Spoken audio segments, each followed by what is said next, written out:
স্লোগানে মুখরিত করবো। একই দফা, একই দাবি মানতে হবে, মানতে হবে। একই দফা, একই দাবি। আর এখানে আমরা সতর্ক দয়া করে, এটা হচ্ছে আমাদের ফাইনাল রাউন্ড।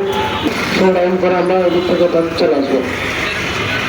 আমি এই পর্যায়ে বক্তব্য রাখার জন্য অনুরোধ জানাচ্ছি।